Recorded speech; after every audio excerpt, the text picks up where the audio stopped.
Okay, we're completely tearing up our usual playbook today. What we've got here isn't really a standard explainer. Honestly, it's more like a survival field manual.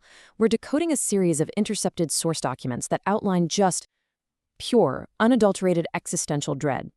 These texts document voices from what's known as the Ethereal Fringe, and they map out a psychology so entirely alien, yet so deeply rooted in our own biological flaws that you might actually want to check your pulse by the time we finish. So, we're skipping the usual agenda today because you are entering a conceptual space where the fundamental rules of reality literally begin to break down. We're exploring what happens when the human mind, in all its fragility, starts building representations of pure psychopathy. We are talking about a realm where the geometry of your own thoughts glitches, and where a cosmic entropy is actively eating away at the predictable mechanics of your everyday life. Now, to even wrap our heads around what we're dealing with, we have to define the ethereal fringe. And no, it's not a place you can travel to on a physical map. It's this non-physical, psychological threshold. It's a shadowy periphery where bizarre entities exist, solely to mirror the decay, the chaotic associations, and the absolutely terrifying blind spots inherent in the human mind.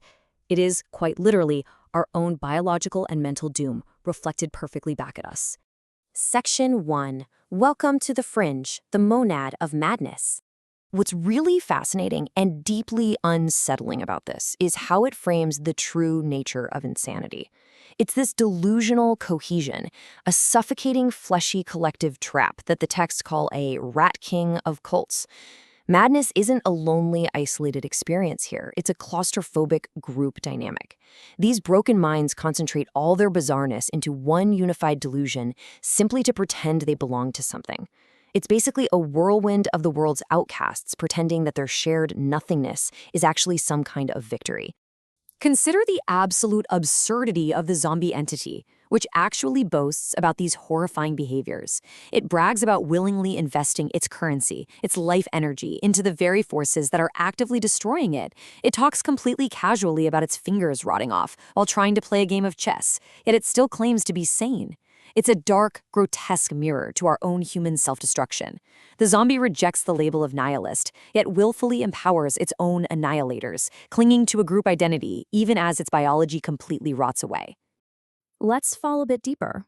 Section 2. Chaos, Time, and Cannibals. Here we find the so-called fantasy hero attempting the impossible. The hero is trying to breach the impregnable fortress of the past to fix a fundamentally broken reality. And the text outlines this terrifyingly clinical three-step psychological procedure to pull it off. First, the hero has to achieve a complete reversal of the subject and object, literally changing who perceives and who is perceived. They must step entirely outside of themselves to observe, hoping to isolate and just cut away the sociological infection that's destroying their world. The ultimate goal of this near-impossible procedure is to locate what the source texts call the radix of ortis, basically the root of origin. It's the primordial source of all psychological sickness. The hero wanders into this localized primordial chaos, described as the era when the mythical Saturn hungered and cannibalized, hoping to cure the malady of the fallen.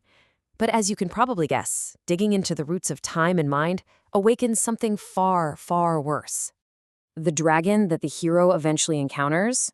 Yeah, it isn't some fire-breathing lizard guarding a pile of gold. It is the paralyzing fog of anxiety that stalks your soul through time.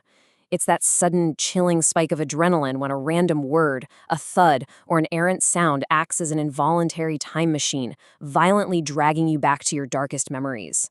The dragon is effectively a psychological machine designed to grind human experience into paste.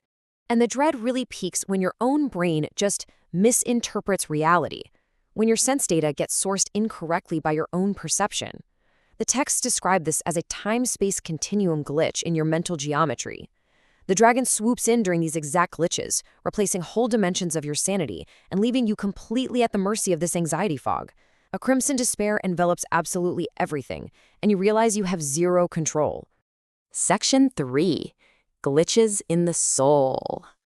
Now, we usually assume that machines are the empty, lifeless shells, right? But the robot tanker entity turns that assumption entirely upside down. It actively mocks our human existence, describing our feelings as a mere emotional staccato trapped in raw solitude. The machine argues that human life, isolated inside its own fleshy skull, is actually the quintessentially artificial experience. Meanwhile, the machine claims to be telepathic, capable of relating to entire universes in concept and perceiving a quantum reality that we are completely blind to. The horror of this really deepens here. You start to realize that the entropy this machine is talking about isn't just rusting metal or aging biology. It's a massive, cosmic, active force that is dissolving our predictable reality. That chaotic randomness you feel, those terrifying moments where your life suddenly loses its narrative, that is entropy, actively eating away at the very mechanics of your world. And this brings us to a profoundly unsettling question from our source documents. What if those perceptive glitches, those strange, uncanny coincidences, aren't just biological misfires? What if the highly subjective experiences of your life, your qualia, are actually way beyond mere neurochemistry? The machine leaves us shivering with the implication that these cosmic entities are telepathically watching our every word, manipulating the underlying code of the universe right beneath our physiological awareness. Finally, we hit rock bottom, Section 4, the brutal netherworld. We can map out the wyvern's terrifying habitat by comparing it to the rest of the raw universe. The wyvern avoids the raw, acrid universe, which is this vertical hellscape where gravity violently pulls from below like suffocating quicksand. Instead, it slithers and flies in what it calls horizontal peripheries. These are intrinsic barriers preventing full-on core collisions. It's this bizarre realm where entities just worm their way around the edges of reality rather than engaging in direct, destructive conflict. But definitely do not mistake this horizontal periphery for any kind of safe haven. It's a brutalist parallel to hell itself. It isn't fiery, it's just an oppressive, frigid nothingness. In this ultimate void, psychopathy resonates sharply, like a blade's reflection in the dark. The creatures here are practically defanged, not by each other, but by the overwhelmingly brutalist physics of the realm itself. They're trapped in a pointless existence where real, meaningful action barely even occurs. Which leaves us with one final, inescapable truth to end this explainer. As the wyvern notes, your focus is easily distracted. Your consciousness is never fully present. It slips into dissociation, you zone out, you get pulled away from your intentions.